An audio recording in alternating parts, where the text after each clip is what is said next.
Olá, sejam bem-vindos a esse vídeo. Nós vamos falar um pouco sobre métricas de retenção de colaboradores. Mais especificamente, nós vamos falar de 10 métricas que podem te ajudar a elevar a taxa de retenção de colaboradores aí na sua organização.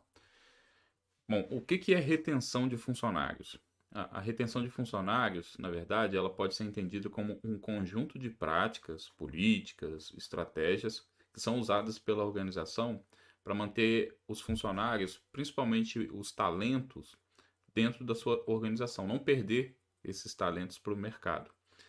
E, consequentemente, isso vai reduzir a rotatividade, o turnover de talentos que a sua organização tem, principalmente a taxa de turnover ativo, que é o turnover que o funcionário pede para ser desligado da organização. Então, o principal objetivo dessa política, desse conjunto de práticas e de estratégias, é reduzir o número de funcionários que deixam a organização durante um período de tempo específico. E aí vai depender da sua regra de negócio. De repente, a sua empresa pode estabelecer uma métrica e uma régua, né, onde vai ter ali vários níveis de retenção.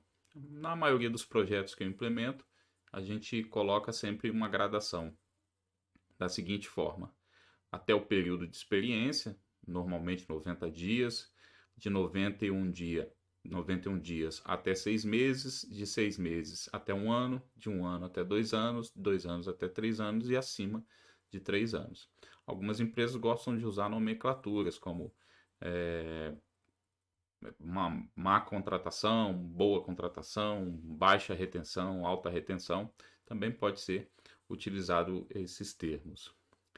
E hoje em dia está muito em destaque essa política de retenção, ou esse indicador, essas métricas de retenção, principalmente porque tem havido aí um descompasso, vamos dizer assim, cada vez maior entre o ambiente de trabalho e o que os funcionários, os colaboradores desejam, né, de uma forma global.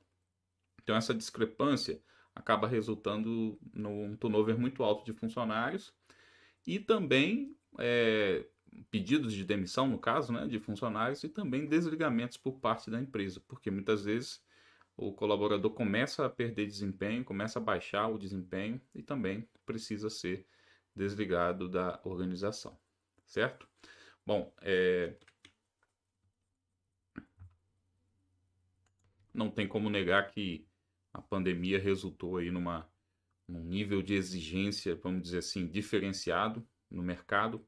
Muitos profissionais agora não querem retomar, né, ao trabalho presencial, preferem um home office, outros preferem uma jornada híbrida e assim por diante. Isso tem aumentado drasticamente os níveis, né, de rotatividade de colaboradores nas organizações. Então, a retenção de funcionário é um indicador, um KPI super importante aí para a organização, e você, como profissional de recursos humanos, se souber medir, souber gerenciar esse indicador ou essas métricas, você com certeza vai conseguir contribuir de maneira muito mais estratégica para a sua organização, ok?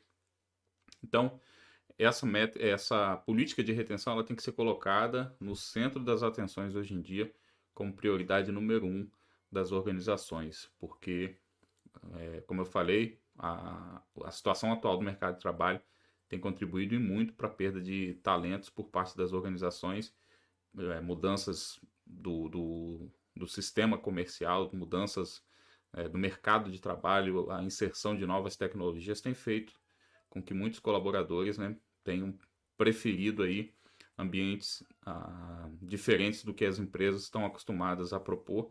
Isso tem gerado um índice de turnover muito grande. Então, em resumo, entenda a retenção de funcionários como um conjunto de práticas, políticas e estratégias que são usadas para manter funcionários talentosos em sua organização e reduzir a rotatividade de talentos, certo? Então vamos começar falando aqui dessas métricas. Eu vou usar o mapa mental.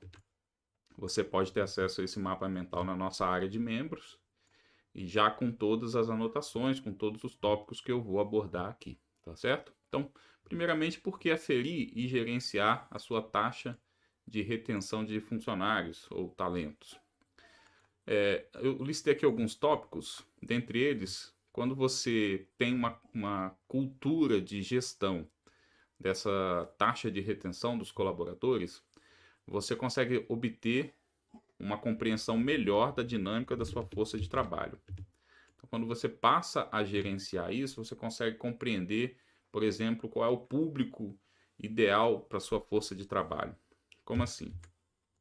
Por exemplo, quando eu analiso a retenção de funcionários, eu consigo obter informações do público que sai do meu turnover. Qual é o público, vamos dizer assim, ideal do turnover? É um homem com idade entre 25 e 30 anos, solteiro, que está cursando curso, formação superior, uma instituição, um curso superior. Então eu começo a desenhar ali a persona ou o público ideal para um determinado cargo, para uma determinada unidade de negócios, e eu vou definindo ali qual é o meu público ideal, qual é o meu público que gera um turnover maior, e eu consigo trabalhar essas variáveis, sempre com o foco, né, de reduzir o índice de turnover, de rotatividade, e aumentar a minha taxa de retenção de colaboradores. Outra vantagem de se ter essa cultura de gestão da sua taxa de retenção ou das métricas de retenção da sua organização é porque automaticamente você vai estar aumentando e também monitorando a satisfação dos colaboradores. Isso porque quando você tem um controle dessa taxa de retenção que a sua organização tem, você vai conseguir perceber o índice de satisfação dos seus colaboradores. Logicamente, um funcionário satisfeito tende a ficar mais na organização. E ao contrário também, um funcionário insatisfeito vai ter uma probabilidade muito maior de deixar a organização. Então você vai conseguir, inclusive, depois de definir esse perfil, prever possíveis turnover. E aí você pode traçar estratégias para aumentar a satisfação dos funcionários, que seja investindo numa política de remuneração diferenciada, ou criar um ambiente de oportunidade, de desenvolvimento profissional, enfim. As estratégias para chegar a esse objetivo vai depender da regra de negócios, do porte, do tamanho da sua organização e da estratégia que a sua organização tem para a gestão de pessoas, né? Para a gestão estratégica de pessoas. Então, mas quando você tem essa cultura de análise, né, do seu headcount, da sua massa de trabalho, da sua força de trabalho, avaliando também a taxa de retenção, você consegue automaticamente monitorar e melhorar a satisfação do colaborador. Logicamente, melhorar, quando eu digo melhorar, criar meios para que você possa melhorar a satisfação do colaborador. Outra vantagem é atuar de maneira proativa na resolução de problemas. Então, digamos que num setor de 30 colaboradores, você observou que a taxa de turnover vem aumentando depois que uma determinada liderança assumiu o setor, ou sei lá, foi transferido para esse departamento. Você consegue se aprofundar naquela unidade, naquele setor, naquele cargo, naquela faixa etária, naquele grau de instrução, naquele grão de dados, para que você possa atuar de maneira mais estratégica na resolução dos problemas. Não vai atuar de maneira genérica. Não adianta você tentar atuar em toda a organização para resolver um problema que talvez seja específico de um setor, de um departamento. Quando você tem essa cultura da análise de dados, você consegue ir estratificando, analisando esses dados no menor grão possível e chegar na raiz do problema e tratar ele da maneira correta. Então, atuar de maneira proativa para resolver problemas é mais uma das vantagens que você tem ao aferir e gerenciar sua taxa de retenção. Também você vai ser capaz de criar estratégias para poder melhorar essa retenção. Digamos que depois que você formou o seu projeto, você chegou à conclusão que, em média, os seus funcionários ficam em torno de 1 ano e meio na organização. Então, depois de analisar esse indicador pelas mais diversas dimensões que você possa ter aí, você vai conseguir perceber aonde atuar de maneira estratégica a fim de elevar essa taxa para 2 anos, 3 anos, e aí você pode colocar, inclusive, um cronograma, um planejamento mais a longo prazo de elevação dessa taxa de retenção. Mas para isso, você precisa saber, né, qual é o seu status atual, e aí sim você vai conseguir focar numa estratégia que realmente funciona, e aí vai conseguir colocar em prática e aumentar a sua taxa de retenção de colaboradores. Outra vantagem é que muitas vezes, quando essa taxa de retenção está muito baixa, isso ocorre muitas vezes num intervalo de tempo muito curto, e o custo do turnover é muito alto, muito alto. Estudos recentes mostraram que as empresas gastaram mais de US$ 1 trilhão americano por ano só com a despesa de rotatividade. Quando eu digo despesa de rotatividade, no treinamento de indicadores eu até me aprofundo sobre isso, mas eu estou falando do custo não só da rescisão desse colaborador, mas é da reposição, o custo das horas do analista de recrutamento e seleção ou da empresa terceirizada que você contrata para fazer os seus processos, o custo do EPI, do EPC, o custo dos treinamentos que esse colaborador vai receber, o custo de adaptação, que é aquele período em que o funcionário ainda está se adaptando às rotinas. Então ele tem uma janela muito grande de trabalho, onde é mais aprendizado do que propriamente dito gerar resultado. Então, até ele se adaptar e começar a gerar resultado para a empresa, ele tem aí uma janela que você também tem que colocar no custo da reposição. Num projeto recente que eu fiz, a gente chegou à conclusão que essa janela, para esse público, para essa empresa, para esse cargo, era de em torno de 70 dias. Então, imagine um salário de 70 dias quando eu tenho um turnover nesse período de adaptação. Então, eleve muito aí o custo das organizações por conta de uma baixa retenção de colaboradores. Então, ter isso bem mensurado, essa política bem estabelecida, ajuda inclusive a empresa a economizar dinheiro e recursos. Porque o profissional de RH, do recrutamento e seleção, poderia estar contratando outra vaga, poderia estar elaborando outros projetos, enfim. Então, além do dinheiro, né, tem economia de recurso do tempo também. E também é um parâmetro para a empresa, né, um parâmetro de mercado para a empresa. Querendo ou não, algumas empresas são mal vistas, né, no mercado por conta do índice de turnover, da baixa retenção que eles conseguem ter com seus colaboradores.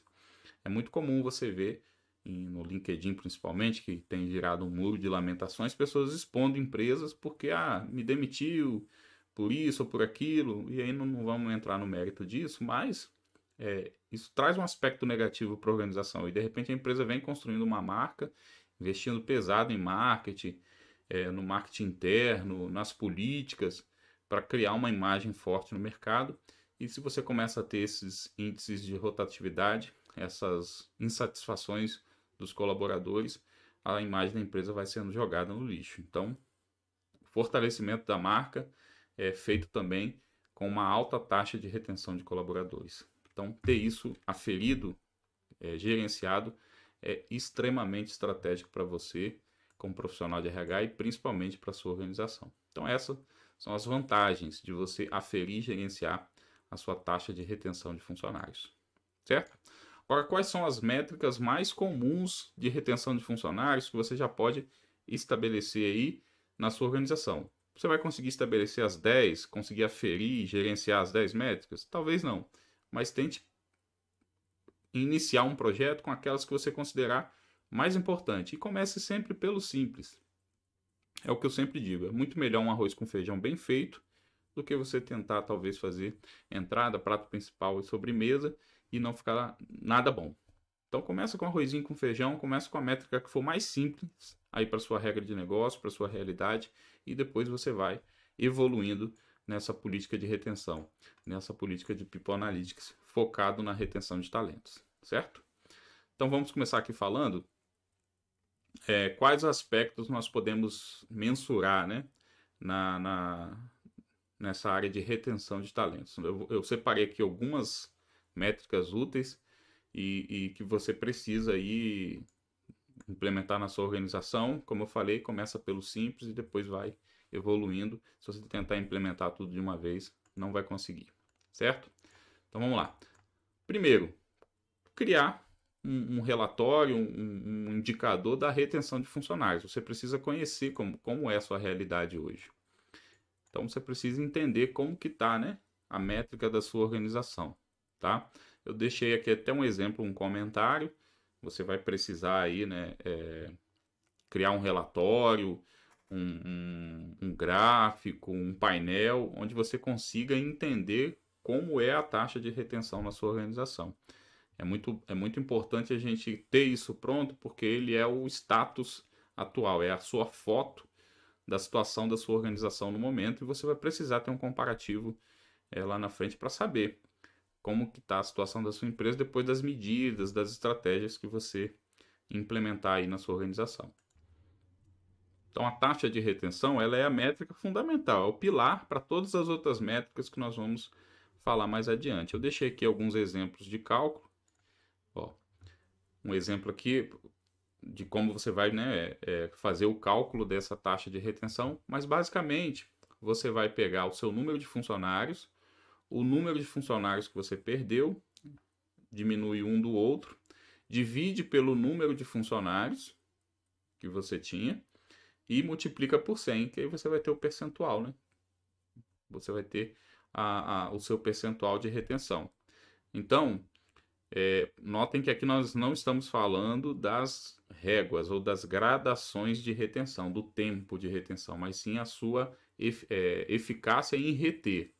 Então, se eu tinha 1000 funcionários e perdi 100, e se eu, né, no início do período eu tinha esse número de funcionários, se eu dividir um pelo outro, eu vou chegar no percentual de 90%. Ou seja, durante aquele ano, eu tô usando aqui a granularidade de ano, que eu acho que é um período um pouco mais robusto para você ter uma massa maior de dados para poder analisar. De repente, no mês, isso vai ficar muito sazonal, vai ficar muito diluído, talvez te dê números que não são tão consistentes. Então, faça trimestre, semestre, anual. Eu começaria anual, pega aí os 2 últimos anos para você ter uma ideia qual é a taxa de retenção correta da sua organização, e depois você vai diminuindo esse grão para semestre, trimestre, até que a sua organização esteja madura o suficiente para começar a fazer essa análise também ao mês, tá certo? Então tem aqui um exemplo do cálculo, você pode tentar aplicar aí na sua organização.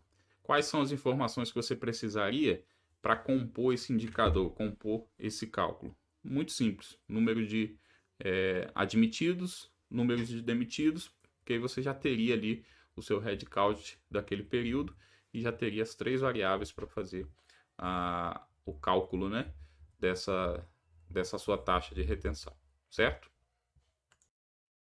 Então, basicamente, a taxa de retenção, você teria esse cálculo e aí você poderia, por exemplo, criando um painel no Power BI, né, que é a ferramenta que a gente foca na nossa comunidade, no treinamento, você poderia ter um cartão lá com a sua taxa de retenção. Não precisa criar vários gráficos com essa taxa de retenção global. Eu criaria um gráfico, ó, a nossa taxa de retenção nesse período selecionado, nesse período filtrado, é de X%, certo? E, logicamente, como eu sempre incentivo, nós vamos descer níveis nessas análises. E aí vamos estratificar essa taxa de retenção por categorias ou dimensões. Então, eu teria a taxa total, a taxa geral, mas também teria essa análise dessa taxa por empresa, filial e assim por diante. Eu separei aqui também alguns exemplos. Taxa de retenção por liderança, e aí seria importante você ter no seu sistema uma coluna, um campo que você pudesse identificar a qual liderança aquele funcionário pertence. Tendo isso, você vai pegar a sua taxa de retenção e fazer a estratificação por liderança, por gerente. O cálculo é basicamente o mesmo.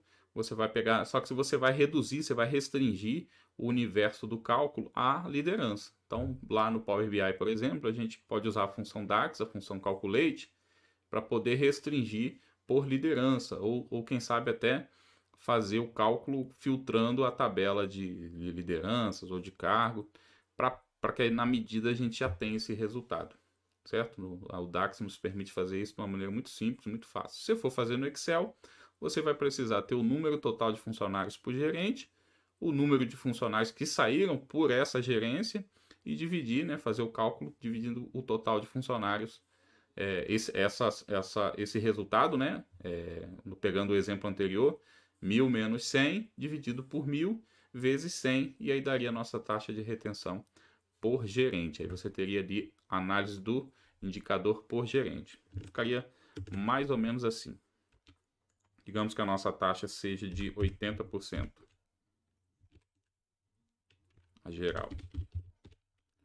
Aí o gerente A, você fez o cálculo lá, né? Ele tinha 100 funcionários, Saiu 10 dividido por 100 vezes aqui, ó, lembre-se que esse 100 aqui é para chegar no percentual, né? Porque aqui vai dar uma fração, você precisa chegar no percentual. Esse 100 aqui é o número real, né? O número absoluto que eu estou usando no exemplo, tá? Por isso que ficou um pouco diferente, fica um pouco diferente a forma. Aí. E aí eu teria aqui uma taxa de 90%, né? 90% nessa gerência. Aí foi no gerente B. Opa. Foi no gerente B. Ele tinha 10 funcionários, perdeu 3, dividido por 10, vezes 100, ele teria uma taxa de 70%. E aí você conseguiria ver ali qual das duas gerências eu deveria me preocupar mais nesse caso, né? Alguém que tem 10 funcionários e perdeu 3 ou alguém que tem 100 funcionários e perdeu 10? Se a gente fosse pegar números absolutos, provavelmente você estaria preocupado com o gerente A. Pô, teve 10 demissões no gerente A. Mas se a gente pegar percentual, olha o nível de representatividade na equipe desse gerente, esse turnover está gerando. Então, essas regras de negócio você precisa ajustar aí com a sua organização para saber qual vai ser seu foco, onde você vai atacar, certo? Então, cálculo por liderança, você vai ter o cálculo ali da capacidade de reter, e depois você pode ter também uma régua, né? Criar uma régua. Até 90 dias, até 6 meses, até um ano e assim por diante. Então, pense nisso, né? Em criar essa reguinha também eu acho interessante você ter lá o João, a equipe dele, em média, a gente consegue reter 85% da equipe dele. No último ano, a gente conseguiu ter essa taxa de retenção da equipe do João. Porém, se a gente pegar todo o histórico, a equipe do João tende a ficar em média 6 meses na organização, 8 meses, 2 anos. Você consegue ir estratificando melhor as informações aí da equipe do João. E outra métrica que provavelmente você vai precisar ter aí é entender a retenção de lideranças.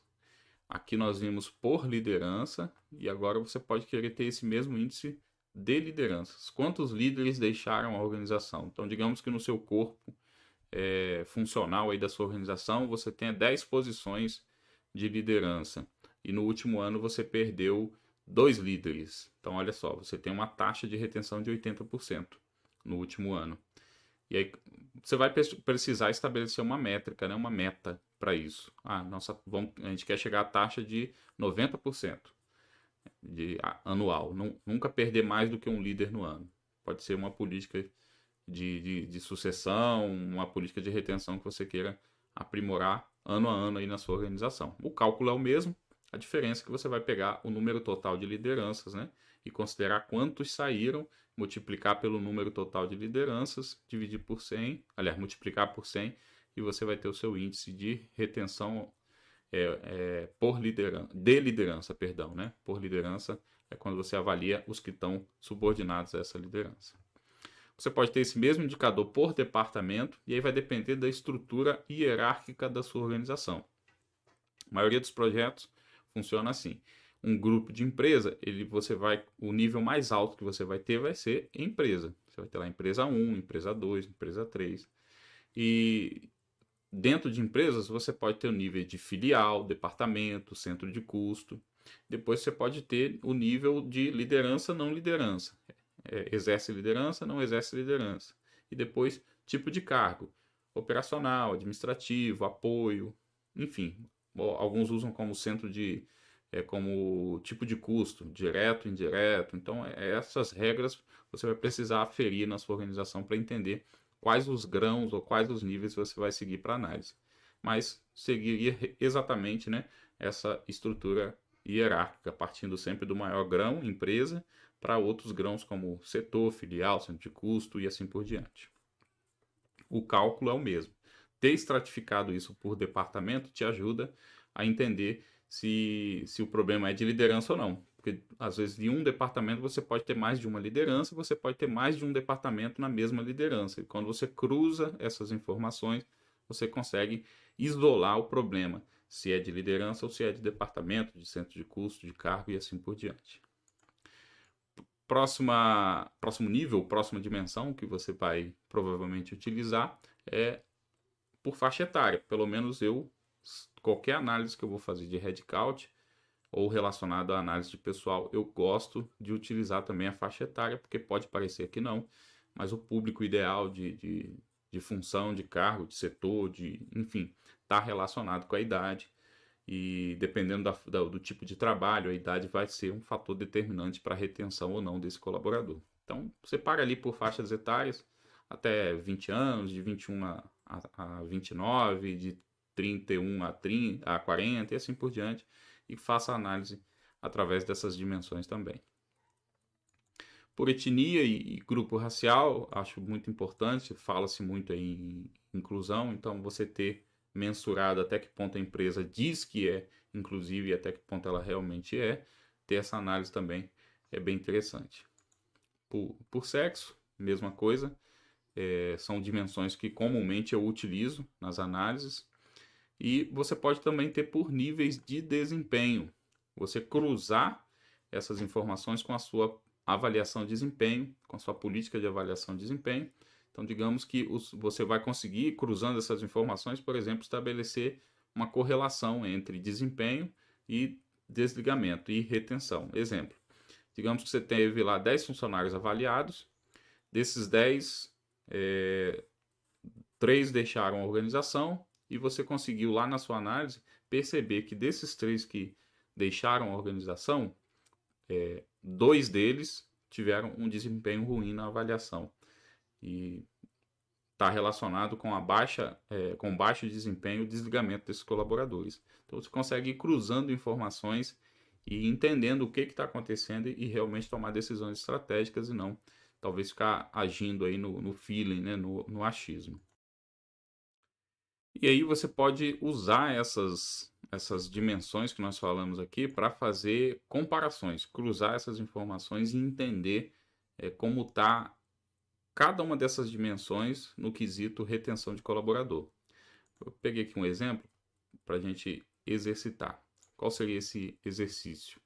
Vamos pegar aqui que você analisou uma categoria bem específica, mulheres de 18 a 30 anos no departamento financeiro. E aí você quer analisar, ou talvez, né, uma taxa de retenção de mulheres em cargos gerenciais. Aí digamos que aqui, nesse nosso exemplo, nessa organização, você tenha 2.500 funcionários, no final do ano conta com 2.200, ou seja, você perdeu 300 funcionários. A sua taxa de retenção seria 2.500 menos 300, dividido por 2.500, que daria 88%. Né? Precisaria multiplicar por 100 ali para dar os 88%, mas daria 0,88, certo? Com essa taxa em mãos, com essa taxa criada, você consegue comparar esse público específico que você segmentou com os outros públicos da sua organização e ver até que ponto esse público específico está de acordo com a amostragem geral da organização. Ou se tem alguma discrepância, se é um ponto fora da curva, e você vai entrar nas análises para poder entender o comportamento desse público específico que você aferiu. Em resumo, se você criar essa segmentação e colocar um gráfico, por exemplo, de colunas ou de barras e tiver ali a categoria das faixas etárias, você já vai conseguir saber se esse público de 18 a 30 anos ele está discrepante ou não. Se você quiser cruzar essa informação além da faixa etária, também com o nível de liderança ou não, você pode usar o gráfico de dispersão e cruzar no eixo X e Y, idade, faixa etária, e também no eixo Y, por exemplo, se é chefia ou não, você vai ter ali o ponto, né, posicionado no cruzamento desses dois eixos, idade e também se é liderança ou não, ok? Bom, aqui nós falamos então da segunda sugestão de métrica, né, que é a taxa de retenção por categorias, você estratificar essas retenções. Vamos falar um pouquinho agora sobre o turnover, ou o turnover ativo, né, que é a rotatividade voluntária, quando o próprio funcionário pede para sair da organização. O turnover, para mim, é um dos, se não o indicador mais estratégico para a gestão de pessoas, para People Analytics, e em especial o turnover ativo, dependendo da estratégia da organização, ele é mais essencial ainda. Por que eu digo que depende da área de atuação, da estratégia da empresa? Porque uma empresa de prestação de serviço, de fornecimento de mão de obra, esse turnover, ele é estratégico, mas ele pode ser também mascarado por outras questões. Exemplo, se você fornece mão de obra para uma organização, você provavelmente está condicionado à convenção coletiva de uma categoria, então você vai ficar limitado com políticas salariais de benefícios, até pelo custo, né? A terceirização já tem a premissa de reduzir custo. Então muitas vezes você vai ter esse colaborador e o concorrente criar um diferencial que você talvez não consiga competir, ele vai pedir para sair e vai para o concorrente. Então, ter esse indicador, o turnover ativo bem mensurado, bem estabelecido e entender bem quais são as variáveis que compõem ele, vai te ajudar a minimizar a rotatividade e aumentar a sua taxa de retenção, certo? Algumas empresas, isso, principalmente empresas de tecnologia hoje em dia, isso é um indicador que eles precisam estar atentos porque a concorrência do mercado aumentou muito. E aí, para ter profissionais bem qualificados, produzindo, as empresas têm investido muito em benefícios, em políticas salariais mais agressivas para ter esse profissional, pelo menos para cumprir um determinado projeto e depois acaba dispensando o colaborador. Mas aferir o turnover ativo faz parte de uma política de retenção bem estruturada. E por quê? Só minimizar aqui para a gente poder ganhar espaço. Aí. Por que digo isso? Quando o funcionário pede para sair, significa que ele teve algum problema. Aí você vai precisar analisar. Eu citei o caso do fornecimento de mão de obra, onde as políticas salariais e benefício acabam ficando um pouco restritas. Mas outras coisas podem motivar um turnover ativo. Um ambiente ruim de trabalho, problemas com a liderança, a falta de oportunidade de crescimento. Tudo isso são variáveis que podem compor o seu turnover ativo.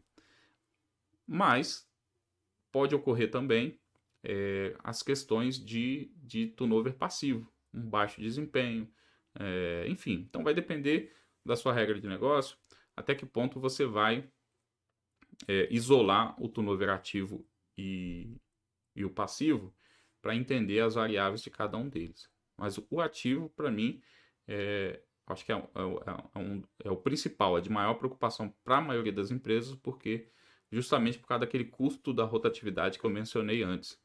Você perder um funcionário que você investiu em treinamento, na ambientação, é muito, vamos dizer assim, é muito nocivo, é muito custoso. E quando é passivo o turnover, normalmente você já teve uma janela ali de entendimento do perfil daquele colaborador, consegue planejar a sucessão, e o ativo normalmente não. O cara pede para sair, normalmente ele não cumpre o aviso, você acaba tendo um prejuízo maior do que deveria, certo? Bom, em resumo, quem já é meu aluno já sabe como calcular o turnover ativo, mas resumindo, para quem está assistindo esse vídeo numa live ou no YouTube, o turnover ativo é a porcentagem de funcionários que pedem para sair do emprego. Básico assim, certo? Como que você pode calcular? O turnover ativo, como qualquer outro turnover, você vai sempre aferir o número de rotatividade versus o seu efetivo. Aí tem diversas variações, sem ser redundante, né? Mas você tem várias maneiras de calcular o turnover. O mercado normalmente usa entradas mais saídas dividido por 2 versus o efetivo médio vezes 100. Eu sempre usei nos meus projetos o turnover direto, só desligamentos. Então você pega os seus desligamentos, divide pelo seu headcount, e aí a política de headcount também pode variar de acordo com a sua empresa, com a sua regra de negócio. Divide por esse headcount e multiplica por 100 para você ter o percentual de turnover da sua organização. Eu chamo de turnover direto, e quando é motivado pelo colaborador, eu chamo de turnover ativo, e quando é motivado pela empresa, turnover passivo, tá? Algumas empresas chamam de turnover voluntário, involuntário, vai depender da área de atuação, do profissional que está à frente do projeto. Mas basicamente, basicamente é esse o cálculo que nós vamos usar. Tem até aqui um exemplozinho. Você tem 1.000 funcionários, durante o ano perde 75 funcionários, a sua taxa de rotatividade voluntária foi de 7,5%. Alexandre, qual é a marca ou qual é a meta que eu devo estabelecer na minha organização? Também depende da sua regra de negócio. Eu poderia muito bem dizer que 10% é um índice ideal. Não é. Dependendo do volume de funcionários, da sua área de atuação. Uma empresa de prestação de serviço, de construção civil, fornecimento de mão de obra, tem índices muito diferentes de, por exemplo, uma empresa de, sei lá, de varejo. Tem índices muito diferentes. Então, a gente precisa estar atento, sim, à regra de negócios, à área de atuação da nossa organização, para poder estabelecer a nossa meta. Eu recomendo você pegar os últimos 3 anos, se você tiver condições de ter essa amostragem de dados, pegar os últimos 3 anos e achar uma média e aí sim usar ela como meta. E você vai colocando outras metas. Por exemplo, inicia com essa meta, que seria a média dos últimos 3 anos, e estabelece, daqui a um ano a gente vai tentar reduzir esse percentual, digamos que deu 10%, esse percentual de 10 para 8%. No próximo ano a gente vai tentar reduzir de 8 para 6, e aí você vai até chegar ali no patamar que a sua empresa realmente, né, consegue manter. Não adianta também a gente atingir um patamar e depois se perder todo o processo, mas um patamar que seja sustentável, e aí você pode também criar benchmarking, né, comparar com outras empresas do mercado, concorrentes, e ver como que está a sua empresa, se ela está realmente se diferenciando nesse quesito, ok? Continuando sobre o turnover, ainda assim, agora a rotatividade involuntária, que é aquela motivada pelo, na minha opinião, um mau planejamento do recrutamento e seleção ou da utilização da mão de obra. Normalmente, quando uma empresa precisa demitir um funcionário e essa taxa de retenção ela é baixa, é porque houve alguma discrepância ali entre o perfil desejado e o candidato que foi contratado, certo? Então, é muito importante também ter esse indicador aferido, porque normalmente isso ocorre por uma falta de planejamento da força de trabalho ou uma falta de iniciativa para desenvolver, criar meios para desenvolvimento do funcionário. Exemplo, preciso de um pedreiro, contratei um pedreiro, e lá no público ideal de retenção a gente chegou à conclusão que para cargo de pedreiro tem que ser um colaborador com mais de 35 anos, casado, com filhos, e que tenha exercido a função por pelo menos, sei lá, 8 meses. Exemplo, esse é o nosso público ideal, é o cara que fica mais tempo na empresa. Aí, por escassez no mercado, ou por ter que ter uma aceleração do processo, ter que entregar antes do candidato, eu contratei um jovem de 19 anos que está cursando ensino superior. Eu já sei que isso vai ser um turnover, né? Já deveria saber, né? Mas aí o cara saiu. Qual foi o erro? O erro foi ter contratado um colaborador com um perfil totalmente discrepante com aquele que a gente já entendeu que é o público ideal. Então, esse turnover involuntário vai te ajudar, inclusive, a entender qual é o público ideal para para evitar esse tipo de turnover e, ao mesmo tempo, também entender qual é o público ideal para tentar evitar, né, o turnover ativo. Analisar o turnover vai te ajudar a ter esse tipo de previsibilidade da sua mão de obra, certo? Outro indicador muito importante, outra métrica que você vai precisar ter aí para gerenciar sua retenção de funcionários é a taxa de satisfação. A taxa de satisfação, existem N indicadores que você pode criar. Tem se falado muito no ENPS, que é o Employee Net Promoter Service, que aí seria aqueles funcionários que estão muito satisfeitos e que são capazes de promover a sua empresa, suas políticas, né, de RH. Então, como que você faz para mensurar isso? Existem N maneiras também. Você pode criar um formulário semestral, anual, mensal e ir aferindo, né, o nível de satisfação dos colaboradores através de várias perguntas e no final você vai ter ali o nível de satisfação do colaborador e você vai colocar numa régua e graduar, fazer a gradação ali. Se ele tiver uma nota 6, ele é detrator, se ele tiver mais do que 7, ele é promotor e assim por diante, tá? Você pode usar, inclusive, esse conceito do NPS. Tem aqui até alguns exemplos do que é o ENPS. Eu falei Service Score, na verdade, né? Perdão. Então, é a métrica de satisfação dos colaboradores. que eu tenho visto no mercado, né? Muitas empresas têm feito assim, eles pegam a pesquisa de satisfação e traduzem para um nível de satisfação, e aí sim eles chegam aqui na reguinha do NPS, que seria o quê? Se o funcionário ficou lá com uma nota abaixo de 6, indica que ele está insatisfeito e ele é um detrator. Se ele ficou com a nota entre 7 e 8, indica que ele está não fede nem cheira. Está ali, certo?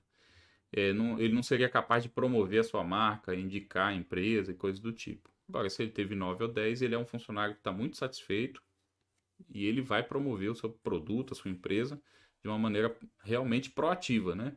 Aí vai falar, pô, tem uma vaga lá na empresa, vamos para lá, um ambiente legal, pô.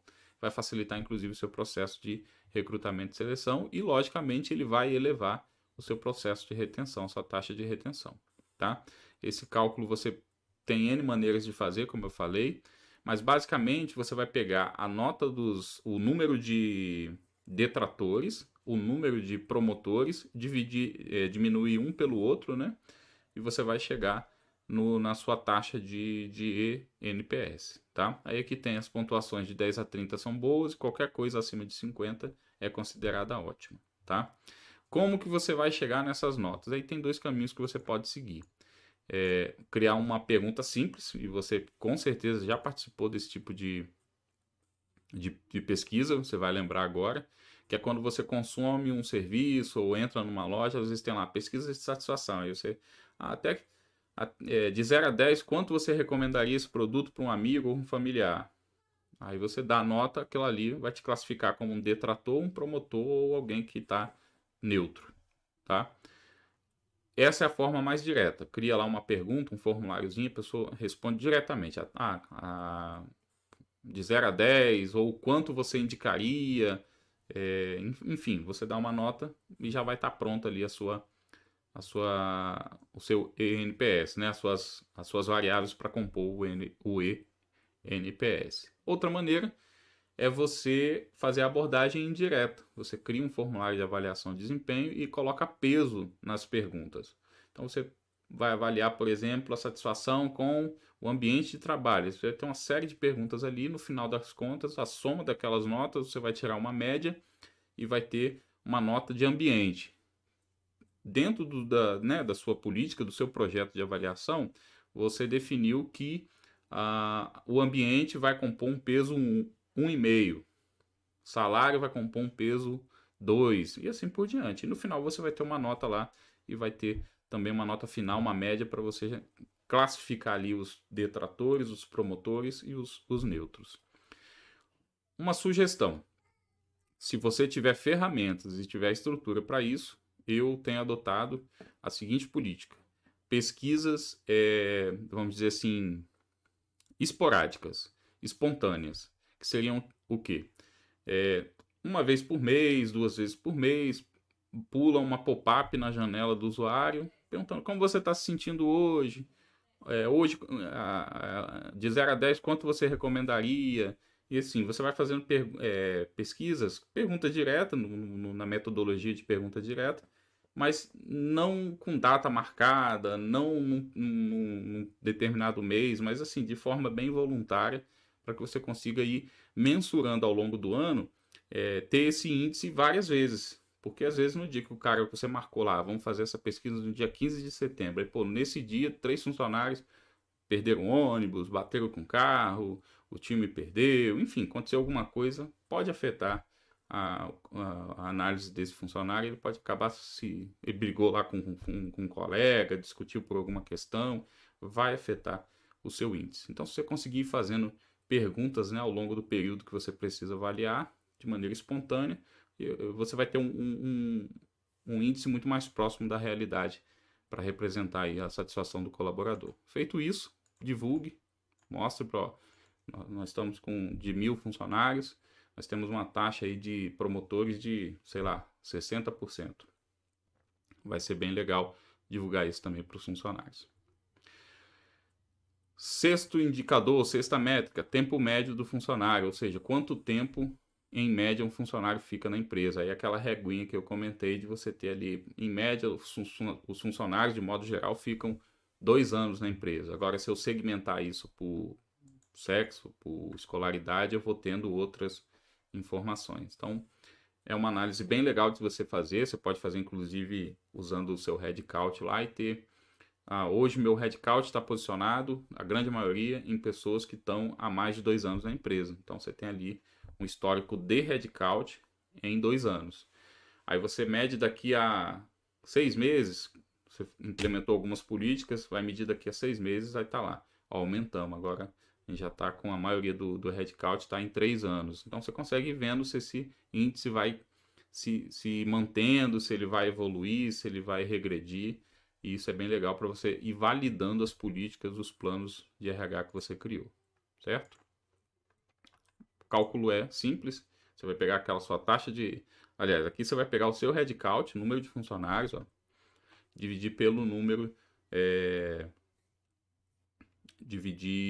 segmentar, perdão, por essa régua que você vai criar. Então, de 0 a 6 meses, de 6 meses a 1 ano, de 1 ano a 2 anos, de 2 anos a 3 anos e assim por diante. Entendeu? Cria a reguinha e depois divide o funcionário. E aí você pode ter também esse tempo médio de retenção por funcionário, por cargo, por departamento, né? Em média, quanto tempo esse funcionário fica na organização. Resumindo aqui, só para não gerar uma confusão, né? Tempo médio de retenção, taxa de retenção, você vai criar uma reguinha e vai pegar a média de retenção dos colaboradores para aferir também. Então, você pode ter... Lá em cima, a gente falou de capacidade de retenção. De 1.000 funcionários, eu perdi 100, minha capacidade de retenção é de 90%. Naquele ano, naquele período que eu estou analisando. Nesse período que eu estou analisando, qual é o tempo médio que os funcionários ficaram? Se eu estiver falando do passado, ficaram, né? Se eu estiver falando do presente, ficam. Hoje o meu headcount, a maioria está concentrado em funcionários que estão na empresa há mais de 2 anos. Então, essa é o meu tempo médio de permanência de funcionários. Se você quiser pegar todo o histórico, aí você tem que incluir os demitidos também. Então, você pegaria todas as contratações que ocorreram e quanto tempo em média cada uma dessas contratações ficou, e aí você pode segmentar por empresa, por cargo, por setor, por sexo e assim por diante. Beleza? E você pode criar uma régua para definir em que nível de retenção esses colaboradores estão ou estavam. Se você quiser incluir os demitidos, você pode também fazer o turnover analisando por tempo de retenção. Então, tive 100 demissões. Dessas 100 demissões, 40 saíram até 6 meses, 20 até 1 ano. E aí você vai avaliando o comportamento desse indicador também, certo?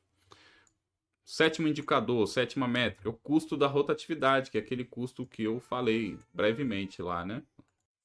Que aí basicamente é você analisar o custo dessas saídas, né? Eu citei aqui alguns exemplos. Não é só o custo da rescisão, é o custo também de repor, o custo de mobilização, enfim, e de produtividade. Eu tenho até um exemplo aqui, um funcionário que, né, custa 5 mil reais o salário dele, aí você gastou 2.500 para fazer a publicidade da vaga, 200 reais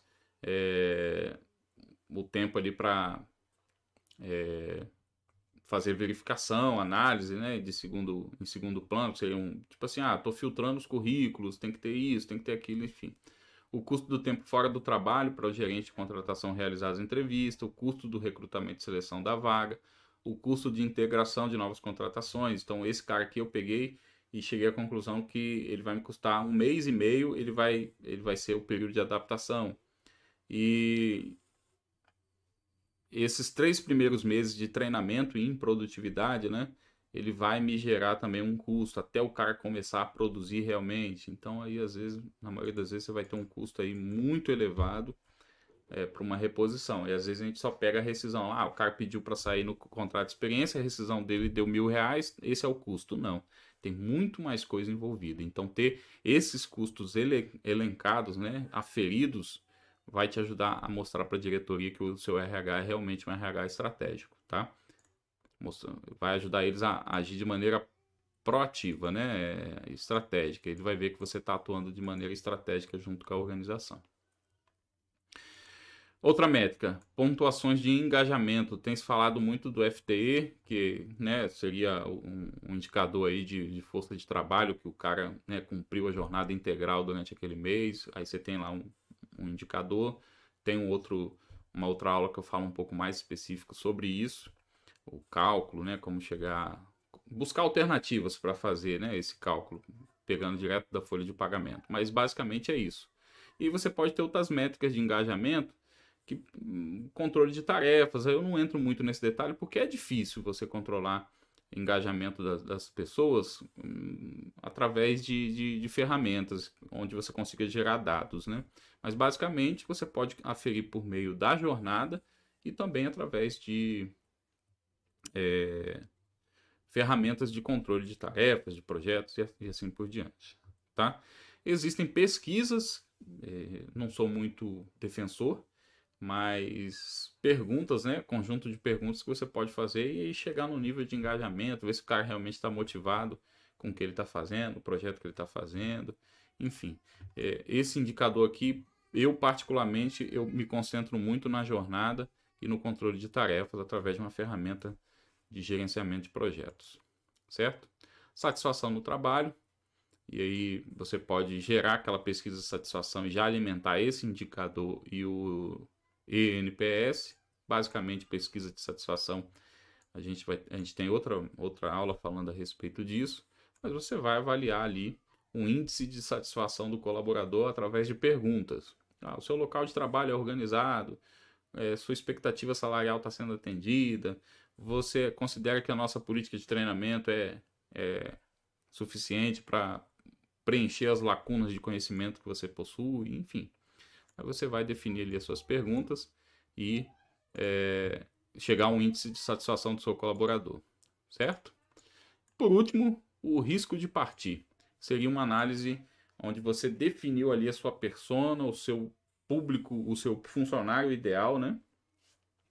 E você precisa agora prever, né, possíveis saídas, né? Compreender quais são os funcionários que provavelmente sairiam e trariam, né, um prejuízo, uma perda muito grande para a organização. Então, se você conseguir ter isso aqui é o supra-sumo, eu costumo dizer, né? Você, para chegar nesse nível aqui, você provavelmente já vai ter outras políticas, outros indicadores muito bem aferidos, certo? Mas que alguns indicadores vão te ajudar a compor essa avaliação. Por exemplo, uma pesquisa salarial, entender cargos que a sua empresa está pagando muito abaixo do mercado. E aí quem é meu aluno já viu lá o projeto onde eu fiz a ligação com o CAGED. Você pode pegar algumas tabelas do CAGED e comparar pelo CBO com a sua empresa. E aí você tem ali um percentual de aderência ao CAGED. Pesquisa salarial é muito complexa, é muito complicada da empresa fazer por questões de privacidade. A maioria das empresas não vão te fornecer o quanto ela paga por medo da concorrência e assim por diante. O CAGED, eu acho que é a fonte talvez a mais confiável que a gente possa ter. E agora, você tendo acesso à média do CAGED, eu acho que é uma informação muito confiável para você balizar ali a sua política de comparação salarial. E também a percepção do funcionário. Às vezes você vai estar pagando menos que o salário, mas o funcionário não vai estar percebendo. E às vezes o contrário também. O funcionário pode achar que você está pagando abaixo do mercado e não é uma verdade. Então, ter essa política de transparência também com os funcionários vai ajudar você nesse indicador e nessa previsibilidade, né, de quem pode sair da organização. Outro indicador interessante que pode gerar, que pode, né, motivar um desligamento, um turnover ou talvez um desligamento, são os funcionários que mudaram de função. Se um cara está numa função há muitos anos e ele tem uma expectativa de crescimento, provavelmente um turnover que vai acontecer dentro em breve, porque o cara quer ter uma melhoria, quer ter um crescimento, ele não está conseguindo, então ele vai buscar uma nova posição no mercado, pode ter certeza, tá? Então esse é um indicador bem interessante da gente aferir também. Outra, colaboradores que passaram por uma mudança significativa de vida, e aí, talvez a sua pesquisa de clima, sua pesquisa de satisfação pode indicar isso. Por isso que eu falei que é o suprassumo, vai envolver, inclusive, talvez até inteligência artificial, você ter ali uma inteligência artificial que pegue palavras e, pô, teve todas essas ocorrências aqui de palavras, isso indica que o cara está com algum problema. Ele citou várias vezes dinheiro, crescimento financeiro, então, pô, esse cara tá, de repente está com uma dívida, teve alguma. Aí você pode, através de entrevistas, né? É, conversas de feedback com a liderança, entender se isso realmente é uma verdade.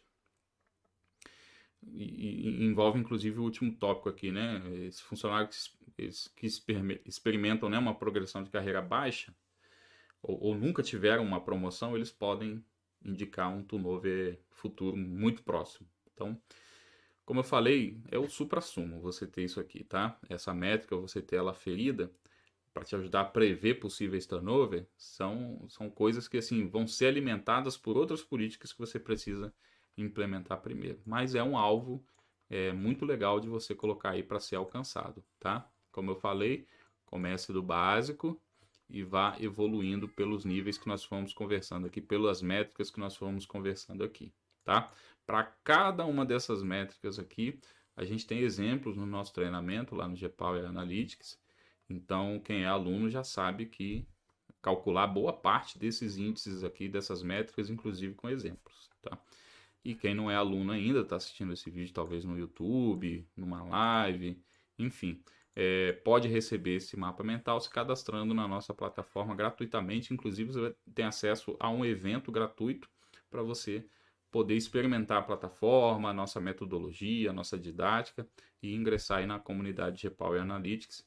É a comunidade que vai te preparar para ser um RH realmente estratégico. Você vai aprender não apenas sobre indicadores, mas vai ver exemplos práticos de como utilizar ele no dia a dia e aprender a utilizar a ferramenta do Power BI para criar esses indicadores, essas análises que vão tornar você um profissional de RH realmente estratégico, e você vai poder contribuir de maneira proativa e estratégica para a sua organização. Certo? Muito obrigado por ter assistido essa aula. Espero que tenha contribuído em algo com você. E se você é meu aluno, a gente vai se ver em outros vídeos. E bons estudos, um abraço e até a próxima.